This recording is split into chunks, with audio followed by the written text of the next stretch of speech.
E aí, galera, beleza? Vamos começar mais uma aula. E hoje a gente vai, na verdade, é uma continuação da aula que a gente teve na semana passada, que a gente falou sobre cadeia alimentar, né? Então, o foco da aula passada foi fazer com que vocês entendam o que é a cadeia alimentar, onde cada indivíduo está inserido ali, o que cada nível daquele significa. Então, né, aquelas caixinhas que a gente criou. Então, se você não sabe o que a gente está falando, do que a gente está falando aqui, né, do que é essas caixinhas, né? Volta lá no vídeo, se você está me vendo pelo TikTok ou pelo Instagram, tá lá no YouTube um vídeo, né, uma aula falando sobre aí uma introdução, né, sobre cadeia alimentar. Então ali a gente dividiu em algumas caixinhas para ficar melhor para a gente entender, né, como que se divide ali, né, cada grupo, né, existem ali os grupos e dentro de cada grupo tem ali uma determinada característica de indivíduos para estar dentro de cada grupo daqueles. E a gente vai inserir, a gente vai adentrar dentro de cada grupo, adentrar dentro foi ótimo. E a gente vai analisar, né, cada grupo desse hoje e vai ver, né, o que tem dentro de cada grupo desse, ok? Então vamos começar então pelos produtores. A gente ia começar pelos consumidores, mas vamos revisar aqui os produtores, né? Então, o que são os produtores e por que eles estão dentro dessa classe? Por que eles estão dentro aqui dos produtores? Então, como o próprio nome já diz, produtor produz alguma coisa, ok? E o que é que esses produtores produzem? Pensa que para um ser humano ou para qualquer outro organismo vivo estar vivo, ele precisa de energia para a célula, ok? E essa energia, ela precisa surgir de algum lugar, ok? Então, os produtores, eles são seres que produzem a própria energia. Então, como a gente tinha visto lá, quando a gente pensa em produção de energia, né, um indivíduo produzindo a própria energia, a gente pensa logo em quê? Fotossíntese. E quem são os organismos vivos aí que a gente conhece que produz, né, que faz fotossíntese? As plantas.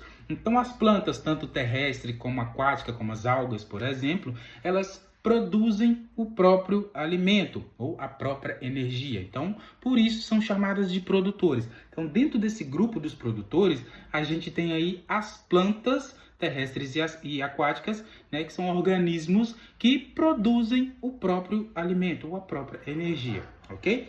Entendido isso, vamos para o nosso segundo grupo ou para a nossa segunda caixinha, que seria aí os consumidores. O que seriam os consumidores? Os consumidores, como o próprio nome também já sugere, eles consomem. Consomem o quê? Algo. E o que é esse algo? Os produtores.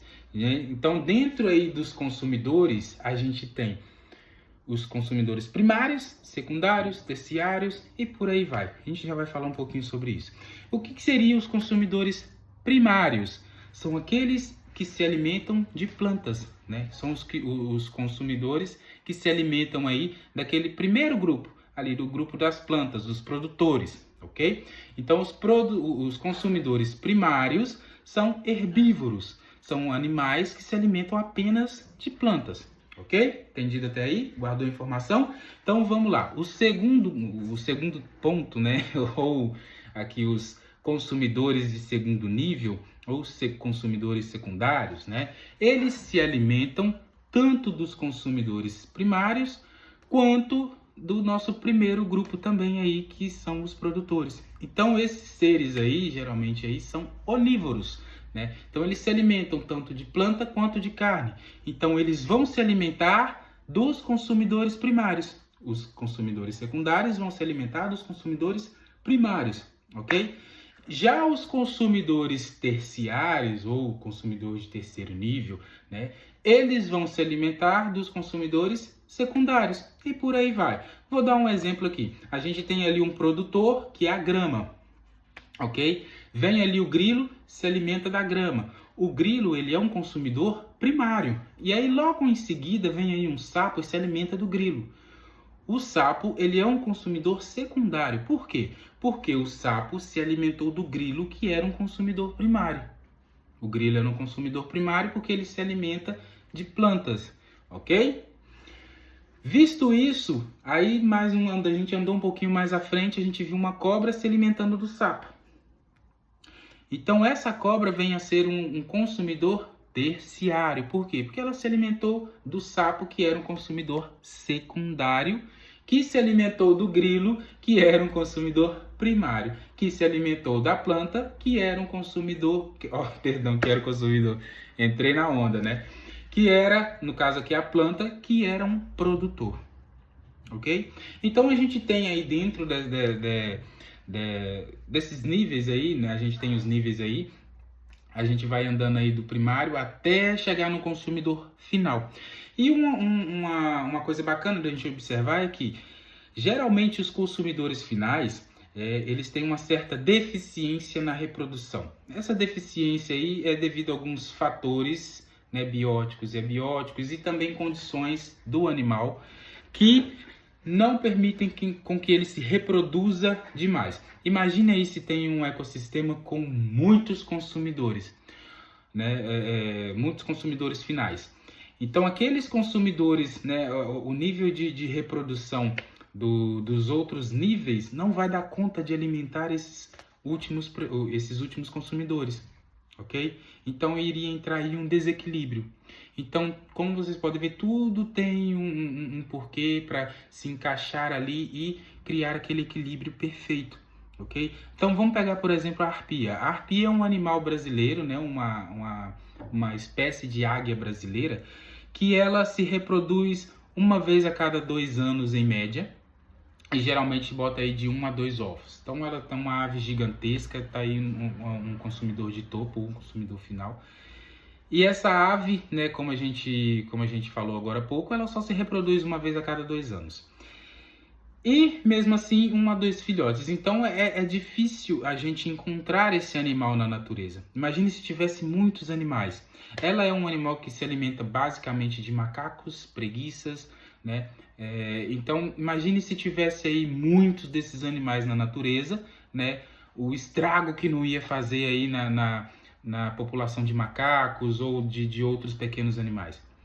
Então iria causar um certo desequilíbrio. Então tudo anda bem encaixadinho, né? Até a questão da reprodução, para se manter esse equilíbrio perfeito, ok? E geralmente quantos níveis você pode estar falando assim? Ah, então se for assim tem vários e vários níveis. Não, a gente tem de 4 a 5 níveis dentro aí dos consumidores, indo aí do primeiro até o quinto, ok? Então pode variar aí de entre 4 e 5 níveis, ok? Entendido aqui a parte dos consumidores, vamos aqui para os decompositores, que é a nossa última caixinha. Para quem viu o vídeo lá, a nossa última caixinha. Para quem não viu o vídeo, para o nosso último grupo dentro aqui da cadeia alimentar. Então, dentro desse grupo aqui dos decompositores, como o próprio nome também já sugere, eles decompõem. Se decompõem, decompõem alguma coisa. Então, decompõem o quê? Matéria orgânica. Então, os decompositores, eles vão pegar tudo aquilo que está morto, né? Que está ali na natureza morta, e vão decompor aquilo e devolver para o solo todos os nutrientes que aquele indivíduo ou aquele organismo em vida adquiriu. Então, pense que sem os decompositores, esse ciclo natural da matéria acabaria se quebrando, ou seja, iria acumular muita matéria orgânica na natureza. Ou seja, a gente ia ter animal morto espalhado para todo lado e aquela coisa toda horrível, enfim, né? Então, os decompositores, eles têm um papel crucial dentro do ecossistema, dentro dessa cadeia alimentar. Então, eles vão basicamente pegar aquela matéria orgânica e vão quebrar aquela matéria orgânica, né, em substância, vão transformar aquilo em substância inorgânica e vão devolver isso para o solo. E aí, quando devolve isso para o solo, adivinha quem é que vai retirar esses nutrientes do solo? Os consumidores primários, perdão, os produtores, né, as plantas. Então, as plantas vão retirar essa matéria, vão retirar aí essa substância inorgânica, né, esses nutrientes aí devolvidos ao solo pelos decompositores, e vão usar isso para, né, gerar energia. E de novo, né, vai vir aí um grilo se alimentar daquela planta, vai vir aí o sapo se alimentar do grilo, e a gente volta aí nesse ciclo, ok? Então é um ciclo, né, que sem os decompositores isso se quebraria, ok? Então o que são os decompositores? São seres, né, que vão decompor essa matéria. Realmente são aí as bactérias, são fungos e pequenos animais, como as minhocas, por exemplo, aqueles tatuzinhos de jardim também. Aí você pode estar pensando assim, ah, então tá beleza. Então, decompositores, eles, né, se livram da matéria morta ali, né, dos animais mortos, enfim. Então os urubus, eles também são decompositores, né? Vocês podem estar pensando assim, mas não, os urubus não são decompositores. E por que os urubus não são decompositores? Assim como outros animais necrófagos, né, não são decompositores. Porque eles não quebram as moléculas até o final. Então, eles basicamente eles têm um papel sim crucial aí na decomposição, porque eles ajudam os decompositores, né, em certa parte, mas eles não, de uma forma assim geral, eles não quebram a matéria e transformando aquela matéria orgânica em substância inorgânica, ok? Então, por isso eles não são decompositores e sim seres necrófagos. Então, todo ser necrófago, ele se alimenta de matéria morta, né? De matéria ali que está em decomposição, no estágio inicial de decomposição, como é o caso do urubu, por exemplo.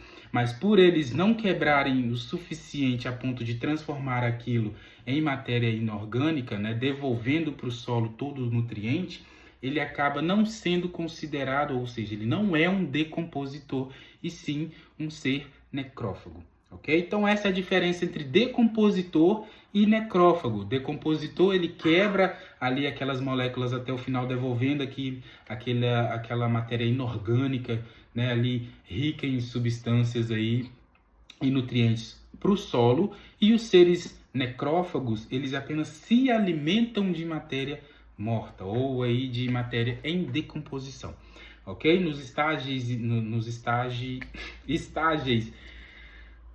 estágio inicial da decomposição, ok? Mas assim, falando assim de cadeia alimentar, parece muito simples, mas na natureza mesmo, para a gente observar, isso é muito mais complexo do que a gente imagina. Como, por exemplo, não existe só a cadeia alimentar, né? Existe aí, por exemplo, a teia alimentar, que já é várias cadeias alimentares juntas aí, formando uma teia. Dentro dessa teia alimentar, a gente pode ter aí, por exemplo, né, um consumidor secundário fazendo o papel de um consumidor primário, né? Como vou dar um exemplo aqui bem rápido, bem prático, o ser humano mesmo, que ele pode se alimentar tanto de carne quanto de plantas. Então, quando ele se alimenta de plantas, ele está fazendo aí o papel de consumidor primário, mas quando ele se alimenta aí de uma galinha, por exemplo, ele está fazendo o papel de consumidor secundário. Então, dentro dessa teia, essa teia é muito mais complexa do que aquilo que a gente pensa. Mas o intuito da aula de hoje foi justamente adentrar um pouquinho dentro desses níveis para você entender o que é, quais os animais ou seres que se encaixam ali dentro de cada um desses grupos, né? E de uma certa forma te dá uma noção melhor de uma diferença aí entre os seres necrófagos e os seres decompositores, porque gera sim essa dúvida aí, tem assim mesmo essa dúvida, ali os diferentes níveis aí dentro também da parte dos consumidores, ok? Entendido até aí? Então, numa próxima aula a gente volta explicando aí um pouco mais sobre teia alimentar, ou aí dentro aí desse universo aí da ecologia, explicando um pouquinho melhor sobre teia alimentar para ficar um pouquinho mais claro. Para esse vídeo não ficar muito extenso, porque já está dando aí basicamente 14 minutos, né? Então, fica aí essa dica aqui para a próxima aula, a gente já vai entender melhor o que é uma teia alimentar, beleza? Espero que tenha tirado a dúvida de vocês. Se tiver ficado de fato alguma dúvida, deixa aqui nos comentários que a gente vai responder ali para tentar tirar a dúvida de vocês de uma outra forma, de uma forma melhor, ok? Um abraço, bons estudos e até a próxima aula.